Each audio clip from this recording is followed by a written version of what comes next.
അതായത് ഈ തെരഞ്ഞെടുപ്പിൽ കോൺഗ്രസിനെ ജയിപ്പിച്ച ഒരു പ്രധാനപ്പെട്ട ഘടകം ഉമ്മൻചാണ്ടി വികാരമാണ്. പത്തനാപുരം പോലൊരു സ്ഥലത്ത് ഗണേഷ് കുമാറിനെ തോൽക്കുന്നു.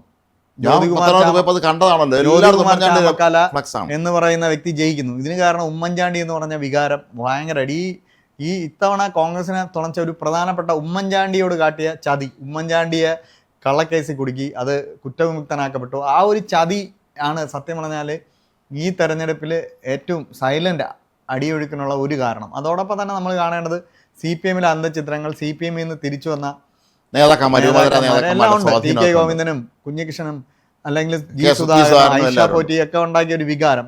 ഇതിനെല്ലാക്കാളും ഒരു പ്രധാനപ്പെട്ട കോൺഗ്രസിന്റെ ഒരു വികാരം മുഖ്യമന്ത്രിയായിരുന്ന ഉമ്മൻചാണ്ടിയെ ചതിച്ച് വീഴ്ത്തി എന്ന സിനിമ പോലും, പ്രതിച്ഛായ എന്ന് പറഞ്ഞ സിനിമ പോലും കഷ്ടിച്ച് നല്ല നിലയിൽ തിയേറ്ററിലെ വലിയ പരിക്ക് പറ്റാതെ പോയത് ഈ ഒരു രാഷ്ട്രീയ സാഹചര്യത്തിന്റെ പശ്ചാത്തലത്തിലാണ്. ഉമ്മൻചാണ്ടി എന്ന് പറഞ്ഞ വികാരം അത്ര ശക്തമായിരുന്നു. അത് ഗണേഷ് കുമാർ പത്തനാപുരത്ത് തോക്കുക എന്ന് പറഞ്ഞാൽ ഒരു ചെറിയ കാര്യമല്ല. ഗണേഷ് കുമാറിന് പത്തനാപുരത്തെ ന്യൂനപക്ഷങ്ങൾക്കിടയിൽ വലിയ സ്വാധീനം ഉണ്ടായിരുന്നു. ഈ സ്വാധീനം പോലും ഇല്ലാതാക്കുന്ന തരത്തിൽ ഉമ്മൻചാണ്ടി വികാരം അവിടെ ആളി പടർന്നു എന്നുള്ളതാണ്. ഞങ്ങളവിടെ പോയപ്പോൾ നമുക്ക് മനസ്സിലായി, സർവേക്ക് പോയപ്പോൾ നമുക്ക് മനസ്സിലായ ഒരു കാര്യമാണ്. അത് ഭയങ്കരമാണ്. എല്ലായിടും ഉമ്മൻചാണ്ടിയുടെ ഫ്ലക്സാണ്. അതെ, കൂറ്റം ഫ്ലക്സുകൾ. ജീവിച്ചിരുന്ന ഉമ്മൻചാണ്ടിയേക്കാൾ ശക്തനാണ് ജീവിച്ചിരിപ്പില്ലാത്ത ഉമ്മൻചാണ്ടി എന്നുള്ളത്. ഈ ഉമ്മൻചാണ്ടിയുടെ ഫ്ലക്സ് എന്തിന്റെ പേരിലായാലും കോൺഗ്രസ്സുകാരെ തന്നെ കീറുക എന്ന് പറഞ്ഞാൽ, അതും ഉമ്മൻചാണ്ടിയുടെ പേരിൽ വോട്ട് വാങ്ങിച്ച് ജയിച്ചിട്ട് എന്തിന്റെ പേരിൽ, KC വേണുഗോപാലിന്റെ പേരിലുള്ള എതിർപ്പിന്റെ പേരിലാണ് KCയുടെ മുഖം പകരം ഇനി KC എന്ന് പറഞ്ഞ് വെച്ചിരുന്ന തിരുവനന്തപുരത്തൊക്കെ വെച്ചിരുന്ന വലിയ ഫ്ലക്സുകളാണ്. അതിൽ ഉമ്മൻചാണ്ടിയുടെ മുഖം വരെ ഇവർ വലിച്ചീറുകയാണ്. വലിച്ചീറാൻ വന്നവൻ ആരാണെന്നുള്ള കോൺഗ്രസ്സുകാരാണെങ്കിൽ ഒരിക്കലും ഉമ്മൻചാണ്ടിയുടെ ഹയർ ചെയ്തവന്മാരാണോ നമ്മൾ സ്വയം സംശയിക്കേണ്ടത്. അതെ, ഏതായാലും ഉമ്മൻചാണ്ടിയുടെ ഫ്ലക്സ് വലിച്ചീറിയത് സതീശിന് വേണ്ടി പ്രകടനം നടത്തിയവരാണ്. അതെ, ആ ഒരു അവസ്ഥയിലേക്ക് ഈ സംവിധാനത്തെ കൊണ്ടുപോയത് സതീശനാണ്. സതീശൻ ഇന്നലെ ഒരു ഫേസ്ബുക്ക് പോസ്റ്റ് ഇട്ടു, എല്ലാവരും പിന്മാറണം. പക്ഷേ ഇത്തരം അപകടങ്ങൾ ഉണ്ടാകും എന്ന് ഏവർക്കും അറിയായിരുന്നു. അപ്പം തന്നെ സതീശൻ ഫേസ്ബുക്ക് പോസ്റ്റിലല്ല, അണികൾക്കിടയിലേക്ക് ഇറങ്ങി വന്ന് അവരെ സമാധാനിപ്പിക്കുമായിരുന്നു. അതാണ്, അല്ലതല്ല ഞാൻ പ്രസ്താവന നടത്തുമെന്ന് പറഞ്ഞിട്ട് കാര്യമില്ല. എന്നിട്ട് അണികൾക്കിടയിലേക്ക് വന്ന് പ്രസ്താവനത്തിന് ശേഷം എല്ലായിടത്തും ജാഥകളൊക്കെ ഈ സതീശന്റെ കേരള യാത്ര നടക്കുന്നതിനിടയിൽ പലയിടത്തും പ്രവർത്തകര് മോശമായ അല്ലെങ്കിൽ സ്റ്റേജിലോട്ട്, അപ്പോഴൊക്കെ സതീശൻ ഒരു കർശന സ്വഭാവത്തോടെ അവരെ താക്കീത് ചെയ്ത് മാറ്റി നിർത്തുന്ന ഒരു പ്രകൃതക്കാരനായിരുന്നു. അതേപോലെ തന്നെ ഈ പ്രകടനങ്ങൾ ഉണ്ടായ സമയത്ത് എല്ലാവരും പറയുന്ന ഒരു കാര്യം, ഇപ്പോഴും ഹൈക്കമാൻഡ് തീരുമാനം എടുത്തിട്ടില്ല, സതീശനെ മുഖ്യമന്ത്രിയാക്കൂല എന്ന് ആരും പറഞ്ഞിട്ടില്ല. അതെ, പക്ഷേ സതീശന് തന്നെ എന്തോ ഉറപ്പുള്ളതുപോലെ സതീശന്റെ അനുയായികളെ ഇറക്കി വിട്ട് പ്രകടനം നടത്തുന്നു എന്നുള്ളതാണ്. ഇന്നലെ തന്നെ ഇപ്പൊ ഡൽഹി കേരള ഹൗസിൽ സതീശനെ സ്വീകരിച്ചോട്ടെ, പക്ഷെ സതീശനെ സ്വീകരിക്കുന്ന ഒരു പരസ്യമായി KPC പ്രസിഡന്റിനെ അപമാനിക്കുക എന്ന് പറഞ്ഞത് മോശമാണ്. രമേശ് ചെന്നിത്തല അതുവഴി വന്നില്ല. അദ്ദേഹം സ്ഥിരം കേരള ഹൗസിൽ താമസിക്കുന്നതാണ്. പക്ഷേ ഇന്നലെ അദ്ദേഹം മുറി ബുക്ക് ചെയ്ത് അങ്ങോട്ട് പോയില്ല. കാരണം വിഷയം വഷളാക്കാതിരിക്കാൻ ചെയ്ത ബുദ്ധിയായി. സണ്ണി ജോസഫിന് സത്യം പറഞ്ഞാൽ വേറെ അവിടെ വലിയ ഇവിടെ തന്നെ പോയി നിൽക്കേണ്ട അവസ്ഥ ഉണ്ടായിരുന്നിരിക്കും. അതെ, രമേശ് ചെന്നിത്തല അദ്ദേഹത്തിന്റെ സുഹൃത്തിന്റെ വീട്ടിൽ പോയെന്ന് പറയുന്നു. അപ്പോൾ അത് അദ്ദേഹം ദീർഘകാലം ഡൽഹിയിലായിരുന്നതുകൊണ്ട് അദ്ദേഹത്തിന് അത് സാധിക്കും. മാത്രമല്ല, ഇതിൽ അത്ഭുതകരമായ കാര്യം, ഈ ഉമ്മൻചാണ്ടിയുടെ ഇത് വലിച്ചു കയറിയിട്ട് ഒരൊറ്റ കോൺഗ്രസ് നേതാവ് നിങ്ങൾ ചെയ്യണം ശരിയല്ല, ആരാണ് ഈ തോന്നിയ ദിവസം കാണിച്ചതെന്ന് ചോദിക്കാനുള്ള ആംബിയർ ആരും കാണിച്ചില്ല. രാജ്മോഹൻ ഉണ്ണിത്താൻ മാത്രമാണ്. രാജ്മോഹൻ ഉണ്ണിത്താൻ മാത്രമല്ല, തീർച്ചയായിട്ടും സതീശൻ പറയണം, ഉമ്മൻചാണ്ടിയുടെ പോസ്റ്റർ വലിച്ചു കയറിയത് തെറ്റാണ്, അത് ഞാൻ അംഗീകരിക്കുന്നില്ല, ഞാൻ അധികാരത്തിന് വേണ്ടി കടുംപിടുത്തം കൂടുന്ന ആളല്ല. ഈ ഉമ്മൻചാണ്ടിക്ക് വേറൊരു പ്രത്യേകത ഇങ്ങോട്ട് ഉണ്ട്. ഉമ്മൻചാണ്ടിയാണ് സത്യം പറഞ്ഞാൽ കേരളത്തിലെ കോൺഗ്രസിനെ പലപ്പോഴും അവരെ A ഗ്രൂപ്പിനെ നയിച്ചിരുന്നതെന്നുള്ള വ്യക്തമാണ്. പക്ഷേ അപ്പോൾ പോലും ഒരു ഉമ്മൻചാണ്ടി അങ്ങനെ നിൽക്കുമ്പം പോലും മുഖ്യമന്ത്രി പദത്തിലേക്കുള്ളൊരു ആവശ്യം വരുമ്പോൾ അല്ലെങ്കിൽ ഇത് വരുമ്പോൾ പുള്ളി ആ ഗ്രൂപ്പിലെ മുതിർന്ന നേതാവായ AK ആന്റണിയാണ് എപ്പോഴും പിന്തുണച്ചത്. AK ആന്റണി പിന്മാറും വരെ ഉമ്മൻചാണ്ടി എല്ലാ കാലത്തും ആന്റണിയുടെ തണലിൽ നിൽക്കാൻ ആ സീനിയോറിറ്റി, തണലൊക്കെ കഴിഞ്ഞു പോയി, പക്ഷേ എപ്പോഴും സീനിയോറിറ്റി അംഗീകരിച്ച നേതാവാണ് ഉമ്മൻചാണ്ടി. 2004 കെ കരുണാകരൻ മുഖ്യമന്ത്രി സ്ഥാനം രാജിവെച്ചപ്പോൾ അന്ന് ഉമ്മൻചാണ്ടിയുടെ MLA ആയിട്ടുണ്ട്. അന്ന് വേണമെങ്കിൽ ഉമ്മൻചാണ്ടിക്ക് മുഖ്യമന്ത്രി ആകാമായിരുന്നു. സ്ഥാനം രാജിവെച്ചിരുന്നു അദ്ദേഹം. UDF കൺവീനറൊക്കെ ആയിരുന്നു. അപ്പം അദ്ദേഹം മുഖ്യമന്ത്രി ആകാമായിരുന്നു. അദ്ദേഹം പറഞ്ഞ AK ആന്റണി വരട്ടെ എന്ന് പറഞ്ഞു. അദ്ദേഹമാണ് സീനിയർ. അതെ, അപ്പം AK ആന്റണിയുടെ മുഖ്യമന്ത്രി മോഹം തീർന്നതിന് ശേഷം മാത്രമാണ് പിന്നെ 2001 പിന്നെ ഇലക്ഷൻ നടക്കുമ്പോൾ ആന്റണി തന്നെയാണ് മുന്നിൽ നിർത്തിയിരുന്നത്. അതെ, ആന്റണി. പക്ഷേ കാര്യങ്ങളൊക്കെ ചെയ്ത അന്ന് ഉമ്മൻചാണ്ടി തന്നെയാണ്. ഉമ്മൻചാണ്ടി ആയിരുന്നു വിജയശില്പി അന്നും. അതെ, A ഗ്രൂപ്പിനെ കുറിച്ച് പറയുമ്പോൾ ഇന്ന് സത്യത്തിൽ നമ്മൾ ശ്രദ്ധിക്കേണ്ട കാര്യം, A ഗ്രൂപ്പ് നമ്മളെല്ലാവരും പറയാറുണ്ടായിരുന്നത് ഇതൊരു കേഡർ പാർട്ടി പോലെയാണെന്നാണ്. CPM പോലത്തെ ഒരു കേഡർ സംവിധാനമാണ് A ഗ്രൂപ്പ്. ആ ഉമ്മൻചാണ്ടിയുടെ കാലശേഷം അത് ഇല്ലാതായിരിക്കുന്നു. ഈ അധികാര തർക്കത്തിൽ പോലും എ ഗ്രൂപ്പുകാരില്ല നമ്മൾ ഓർത്തത്. മൂന്ന് ഐ ഗ്രൂപ്പുകാരാണ്. അത് എ ഗ്രൂപ്പിൽ ഹൈക്കമാൻഡ് ഉണ്ടായിരുന്നു, അത് ഉമ്മൻചാണ്ടിയാണ്.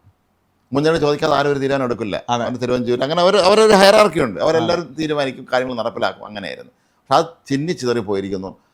ഉമ്മൻചാണ്ടിയുടെ ഏറ്റവും വിശ്വസ്തരായിരുന്നു ഇപ്പോൾ ടി സിദ്ദിഖ് അല്ലെങ്കിൽ ആരും ഒന്നും പറഞ്ഞു. എനിക്ക് വിഷമം തോന്നിയത് കണ്ടപ്പോൾ ഈ ഷാഫി പറമ്പിൽ പോലും ഉമ്മൻചാണ്ടിയുടെ തണലിൽ വളർന്നതാണല്ലോ. ഷാഫി പറമ്പിൽ എന്നൊരു വലിയ പ്രസ്ഥാനമാണ്. പിന്നെ ഷാഫി പറമ്പിലിനെ പോലുള്ള നേതാക്കൾക്ക് പറയുകയും ചെയ്യാം, കാരണം അവർ KC അനുകൂലിക്കുന്നവരും കൂടെ ആയതുകൊണ്ട് അതിശക്തമായി പ്രതികരിക്കാം. പക്ഷെ അവർ പ്രതികരിക്കുന്നില്ല. ഒരു പക്ഷേ അങ്ങനെ പ്രതികരിച്ചിട്ട് KC ഗ്രൂപ്പിനൊരു മോശം ഉണ്ടാവാതിരിക്കാൻ വേണ്ടി നിശബ്ദത പാലിച്ചതോ ആവാം. അല്ല, എന്നാൽ പോലും നമ്മളത് പറയണം, അറിഞ്ഞിടാത്തവരത്ത് പറയണം. നമ്മൾ ഉമ്മൻചാണ്ടി രാജ്മോഹൻ ഉണ്ണിത്താന്റെ പ്രതികരണം അത് ഗംഭീരമായി.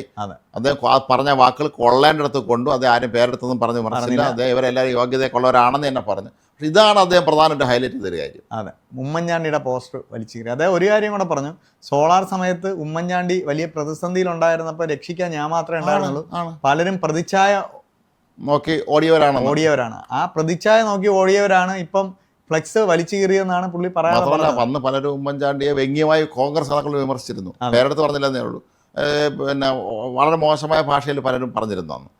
പക്ഷേ അന്ന് ശരിയാണ് എന്ന് എല്ലാ ചാനലും ചർച്ചയ്ക്ക് പോയതും അന്ന് പൊതുവേദിയിൽ പ്രസംഗിക്കാനും നടന്ന് വിശദീകരിച്ചു ഉണ്ണിത്താൻ തന്നെയായിരുന്നു. ഉമ്മൻചാണ്ടിയുടെ ഫ്ലെക്സ് വലിച്ചു കീറിയത് സതീശന്റെ അറിവോടായിരിക്കും ഒരിക്കലുമല്ല. സതീശന് വേണ്ടി നടന്നൊരു സംഭവമാണ്. അതുകൊണ്ട് തന്നെ ഈ വിഷയത്തിൽ സതീശൻ മാപ്പ് പറയണം, പരസ്യമായി മാപ്പ് പറയണം, ഖേദപ്രകടനം നടത്തേണ്ടതാണ്. ഉമ്മൻചാണ്ടിയുടെ ഫ്ലെക്സ് അല്ല, മാത്രമല്ല നമ്മൾ സംശയിക്കുന്നത് പോലെ ഈ പ്രകടനം നടത്തുന്നത് കോൺഗ്രസ്സുകാരാണോ ദൈവം തമ്പുരാൻ അറിയാം. ഇതൊക്കെ വെളിയിൽ നിന്ന് അവിടെ വിളിച്ചോണ്ട് വന്ന ആളായിരിക്കും. അവന്മാർക്ക് എന്ത് ഉമ്മൻചാണ്ടി. ഇപ്പൊ ഡൽഹി തന്നെ പ്രതിഷേധിച്ചവരെ കോളയൊക്കെ അതെ അവിടെ SFIക്കാരും AVPക്കാരും ഒക്കെ ഉള്ള കോളയാണ്. KSCക്കാർ അവിടെ അത്രത്തോളം ഉണ്ടോന്ന് പോലും ഞാനപ്പോ മാതൃഭൂമി വായിച്ചപ്പോ MSFകാരൊക്കെ സതീശനെ അഭിവാദ്യം ചെയ്യാൻ അവിടെ ഉണ്ടായിരുന്നാണ്.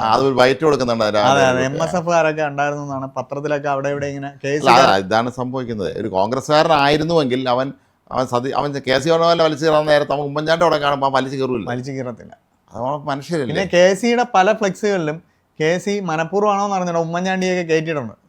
പല ഫ്ലെക്സിൽ AK ആന്റണിയുടെ പടം വരെ. ഇന്നിപ്പോൾ സെക്രട്ടേറിയറ്റിന് മുന്നേ ഞാൻ ഇങ്ങോട്ട് വരുമ്പോൾ അവിടെ വലിയ ഫ്ലെക്സ് വെച്ചിട്ടുണ്ട്. അതൊന്ന് സതീശന് എതിരായിട്ടാണ്.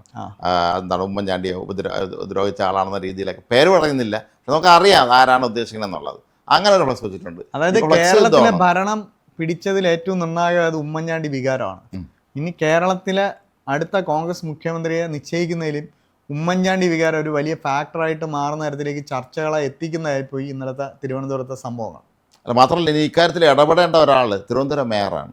ഈ ആവശ്യമില്ലാത്ത ഫ്ലെക്സ് മുഴുവൻ ഈ ഫ്ലെക്സ് അവിടെ തന്നെ ഇരിക്കും. പ്രകൃതിക്ക് നാശം വരുത്തണം, മനുഷ്യന് ഉപദ്രവം ഉണ്ടാണ്. ഇവർ ഫ്ലെക്സ് വെച്ച് നമ്മൾ സംഭവിക്കാനൊന്നും പോകുന്നില്ല. ഹൈക്കമാൻഡ് തീരുമാനിക്കും ആര് വേണമെന്നാണെന്ന്. എല്ലാവർക്കും അറിയാം. വെറുതെ ഫ്ലെക്സ്. കർണാടകയിൽ DK ശിവകുമാറിനെയും രാജസ്ഥാനിൽ സച്ചിൻ പൈലറ്റിനെയൊക്കെ മറികടന്നവർക്ക് കേരളത്തിൽ ആരെയും മറികടക്കാം. ജ്യോതിരാദിത്യ സിന്ധ്യ മധ്യപ്രദേശിൽ എല്ലാവരും മറികടന്നാം. ഈ പണ്ടാരോ പറഞ്ഞ പോലെ അനിയത്തി കാണിച്ചിട്ട് ചേട്ടത്തെ കെട്ടിക്കുമെന്ന് പറഞ്ഞ പരിപാടിയാണ്. ഒരാളുടെ മുഖം കാണിച്ച് ഇലക്ഷൻ നടത്തി ഫലം വന്നു കഴിയുമ്പോഴത്തേക്ക് വേറെ ആളെ പിടിച്ച് പദവി ഇരുത്തം ചെയ്യുന്ന അത് കോൺഗ്രസിൽ പണ്ടുള്ളത് തന്നെയാണ്. പക്ഷേ കേരളത്തിൽ ടീം UDF ആണ് മത്സരിച്ചതെന്ന് പ്രതിപക്ഷ നേതാവ് തന്നെ പറയുന്നു. അത് സത്യമാണ്. പക്ഷേ തെരഞ്ഞെടുപ്പിൻ്റെ ഓരോ ഘട്ടത്തിലും മുഴുവൻ മാധ്യമങ്ങൾ റിപ്പോർട്ട് ചെയ്തിട്ടുണ്ട് KC വേണുഗോപാലും സതീശനും രമേശ് ചെന്നിത്തലയും മുഖ്യമന്ത്രി പദ മോഹികളാണെന്ന്.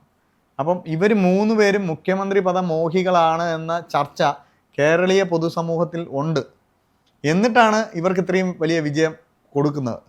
അതേസമയം സതീശൻ മാത്രമാണ് സതീശൻ മുഖ്യമന്ത്രി അല്ലെങ്കിൽ സതീശനാണ് മുഖ്യമന്ത്രി അല്ലെ എന്ന തരത്തിൽ മാത്രമാണ് ചർച്ച നടന്നിട്ട് ഒരാൾ കെട്ടിയിറങ്ങി അതിനെ എതിർക്കണം. നമ്മൾ ഈ തെരഞ്ഞെടുപ്പ് നടക്കുന്ന ഘട്ടത്തിൽ എല്ലാവരും പറയുന്നുണ്ട്. KC വേണുഗോപാലിൻ്റെ അടുത്തും വൈറ്റ് വെച്ച് ചോദിക്കുന്നുണ്ട്, താങ്കൾ മുഖ്യമന്ത്രി സ്ഥാനാർത്ഥിയാണോ? അപ്പോൾ അദ്ദേഹം പറയുന്നത് എന്താണ്, ഞാൻ ഇപ്പോൾ ഒന്നും പറയുന്നില്ല, അതൊക്കെ പിന്നെ തീരുമാനിക്കാനുള്ള. ആദ്യ ഘട്ടങ്ങളിൽ അദ്ദേഹം ഞാൻ ഇല്ലാന്ന് തന്നെ പറഞ്ഞിരുന്നു. ഒരിക്കൽ ആ കൂട്ടത്തിൽ ഞാൻ ഉണ്ടാവില്ല എന്ന് പറഞ്ഞിരുന്നു. പിന്നെ അദ്ദേഹം ഇപ്പോൾ എന്തായാലും അദ്ദേഹം ആയിക്കോട്ടെ, അതിന് യോഗ്യതയൊക്കെ ഉണ്ട്. പക്ഷെ അതിന്റെ യോഗ്യത എന്ന് പറഞ്ഞാൽ സത്യം പറഞ്ഞാൽ ജനാധിപത്യം എന്ന് പറഞ്ഞാൽ ജനങ്ങൾ MLA-മാരെ തെരഞ്ഞെടുക്കും, MLA-മാർ മുഖ്യമന്ത്രിയെ തെരഞ്ഞെടുക്കും. ഇതാണ് ഇന്ത്യൻ ജനാധിപത്യത്തിന്റെ രീതി. അപ്പോൾ ഈ 47 MLA-മാർ പണ്ട് AK ആന്റണിയും കരുണാകരനും തമ്മിൽ ഫൈറ്റ് ചെയ്യുമ്പം കരുണാകരൻ്റെ കൂടെ 34 MLA-മാരും ആന്റണിയുടെ കൂടെ 30 MLA-മാരും. ഈ 4 MLA-മാരുടെ ഡിഫറൻസിനാണ് ഇവർ ഫൈറ്റ് ചെയ്യുന്നത്. ഇപ്പം അങ്ങനെയല്ല. വന്ന റിപ്പോർട്ട് ഇത് എതിർക്കാനും പറ്റും. 47 MLA-മാർ KC വേണുഗോപാലിനൊപ്പം, 8 MLA-മാർ രമേശ് ചെന്നിത്തലയ്ക്കൊപ്പം, 6 MLA-മാർ VD സതീശൻ. അതല്ല ഓർമ്മ ഉണ്ടല്ലോ, KPC പ്രസിഡന്റ് ഇലക്ഷൻ നടന്ന സമയത്ത് AK ആന്റണി തോറ്റു എന്ന് പറയുമ്പോൾ നമുക്ക് വയലാർ രവി എൻ്റെ ഏറ്റവും വിശ്വസ്തനായിരുന്ന അല്ലെങ്കിൽ അവരെ ഒരുമിച്ച് വളർന്നു വന്ന, അതൊക്കെ വളരെ ചെറിയ വോട്ടിനാണ്, നിസ്സാര വോട്ടിനാണ്. ഞാൻ പറഞ്ഞ ഈ അടുത്ത കാലത്ത് കോൺഗ്രസിൽ കരുണാകരനും AK ആന്റണി ഗ്രൂപ്പ് തമ്മിലുള്ള ശീതയുദ്ധ സമയത്തുള്ള മുഖ്യമന്ത്രി ഒക്കെ തീരുമാനിക്കുന്ന പാർലമെന്ററി പാർട്ടിയിൽ നേരിയ ഭൂരിപക്ഷം അങ്ങോട്ടും ഇങ്ങോട്ടും ഉള്ളൂ. ബലാബലമാണ്. അവിടെയാണ് ഒരു പക്ഷെ അവരൊരു പരസ്പര ബഹുമാനം നിലനിർത്തിയിരുന്നത്. അതെ. അത് ഒരു സത്യമാണ്. നമ്മൾ എ ഗ്രൂപ്പ് ഐ ഗ്രൂപ്പ് എന്നൊക്കെ പറയുമ്പോൾ അത്രയും പ്രശ്നം ഉണ്ടാകുമ്പോൾ ആന്റണി ആണെങ്കിലും കരുണാകരനാണെങ്കിലും ഒക്കെ അവരൊരു പരസ്പര ബഹുമാനം കരുണാകരൻ അറിയാമായിരുന്നു ആന്റണി ഉണ്ടെങ്കിലേ ഞാനുള്ളൂ. അതുപോലെ ആന്റണിക്കും അറിയാമായിരുന്നു കരുണാകരൻ ഉണ്ടെങ്കിലേ ഞാൻ ഉള്ളൂ എന്നറിയാമായിരുന്നു. CPM ഇങ്ങനെയായിരുന്നു. VS അച്യുതാനന്ദൻ ഉണ്ടെങ്കിലേ നയനാരുള്ളൂ എന്നും നയനാരുണ്ടെങ്കിലേ VS അച്യുതാനന്ദനുള്ളൂ എന്നൊക്കെ തിരിച്ചറിഞ്ഞതിന്റെ ഭാഗമായിട്ടായിരുന്നു അവിടുത്തെ ഉണ്ടായിരുന്നത്. പിന്നെ പിണറായി വിജയന്റെ കാലം വന്നപ്പോൾ അത് മാറി. ഞാൻ മാത്രം വേണ്ട, വേറെ ആരും വേണ്ട. അപ്പൊ ഇനി കോൺഗ്രസിലും അങ്ങനെ ആരും ഒരു ഏകരാജാവാകാതെ എല്ലാവരും ഒരുമിച്ച് പോകുന്നതായിരിക്കും നല്ലത്. പക്ഷെ അത് ഒരുപക്ഷെ പ്രഖ്യാപനം എന്നും ഉണ്ടാവുമെന്ന് പറയപ്പെടുന്നു. എന്തായാലും ഫ്ലെക്സ് ഉമ്മൻചാണ്ടിയുടെ ഫ്ലെക്സ് വലിച്ചു കയറിയത് ഒരിക്കലും തെറ്റാണ്. അത് ഒരിക്കലും പുറക്കാനാവാത്ത കാര്യം തന്നെയാണ്. അത് വലിച്ചു കയറിയവൻ കോൺഗ്രസ്സുകാരനാണ് ഞാൻ ഇപ്പോഴും വിശ്വസിക്കുന്നില്ല. കോൺഗ്രസ്സുകാരനാണെങ്കിൽ അവൻ ഇനി പാർട്ടി വെച്ചോണ്ടിരിക്കുന്നത് ഒരു സെക്കൻഡ്. അതെ, എളുപ്പത്തിൽ തന്നെ നടപടി എടുക്കണം. ആ നടപടി VD സതീശൻ അംഗീകരിക്കുകയും വേണം. അതെ.